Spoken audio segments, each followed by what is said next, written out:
Fell. Thank you, Madam Chair, and it is an honour to follow the member from Strangford. I don't think I've ever done that before. It's been on my bucket list for a while. And I'd also like to congratulate my honourable friend, the member for Totnes, for securing this debate. It's an important one, a very important one. I am chair of the all-party group for aquaculture. He is treasurer to the group. He is definitely the dastardly to my Muttley. I think that puts him as the more intelligent one. But we've heard contributions from members from Devon, Cornwall, Yorkshire, Essex, Northern Ireland. Now you have a Cumbrian. And I speak as someone who looks out to Morecambe Bay from my home.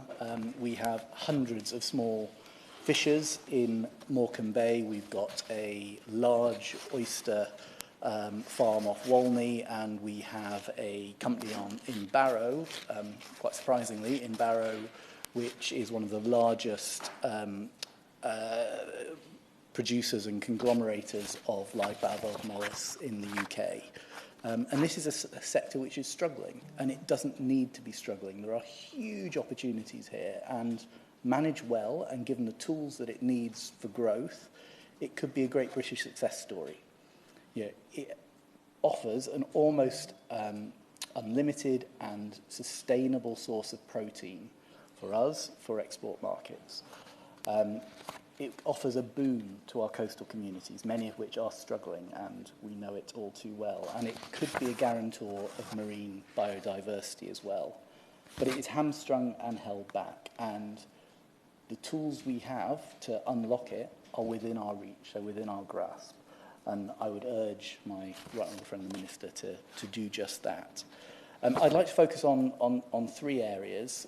My honourable friend has covered all these before, but I've learned well in my 2 and a bit years in this job that original thought doesn't get you anywhere in this place, so I will repeat them. Those areas are live bivalve molluscs, highly protected marine areas, and Pacific oysters. And I think if we can unlock these three, we will be flying, and the sector will be flying. So on LBMs, despite us operating under the same rules as the EU when it comes to water testing, it's clear that many of our European friends just take a different interpretation to the same rules. And because of the Trade and Cooperation Agreement, we are unable to export grade B live bivalve molluscs without them having undergone depuration. This holds back the sector tremendously. And when I talk to the businesses that operate in my area, this is what they are most concerned about. Of course, we can build up our homegrown depuration facilities, and we do that, and I'm very grateful to DEFRA for extending funding to some of our aquaculture businesses to do just that. But we've really got to grip the core issue here, and I think that is the Food Standards Agency. They have taken an incredibly bureaucratic view of a testing regime, which is holding the sector back, and it has led to stagnation over the years.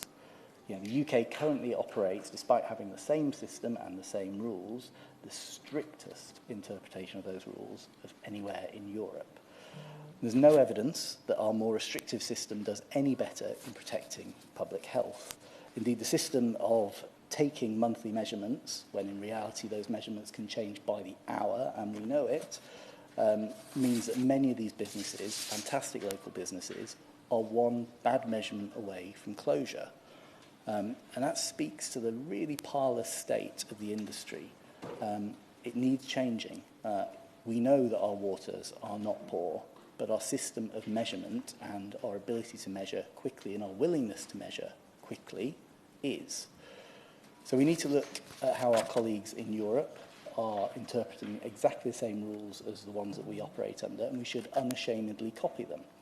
You know, companies like Kingfisher Seafoods, that's the business I mentioned in Barrow, they support about 100 family businesses in Morecambe Bay. The economic impact of failing to get this right would be devastating, not just for my business, but for those 100 family fishermen who've been operating for years. On highly protected marine areas, the excellent Benyon review suggested that these should not include commercial fishing. I strongly agree with that point. However, I do think that aquaculture businesses should be permitted to operate in these areas. The inclusion of highly protected marine areas will aid biodiversity recovery as well as acting as an effective carbon sink This is something we should engage and look at very closely. It is, to my mind, a win-win. And finally, on the third point on Pacific oysters, they make up 95% of all UK-grown oysters. Yeah.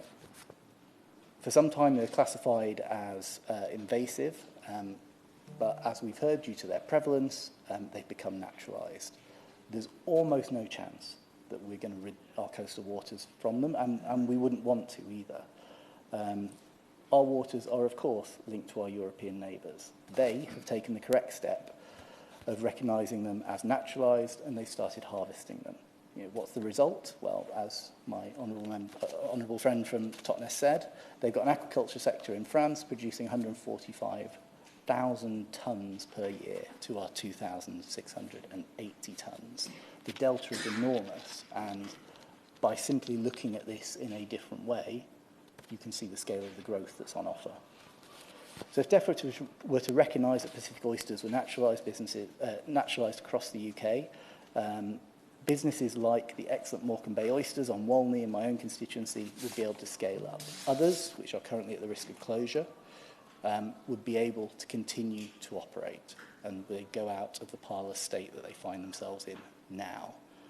If we don't grasp this and change the language and terms that this sector operates under, we risk many of the most innovative businesses in the UK closing within the next few years.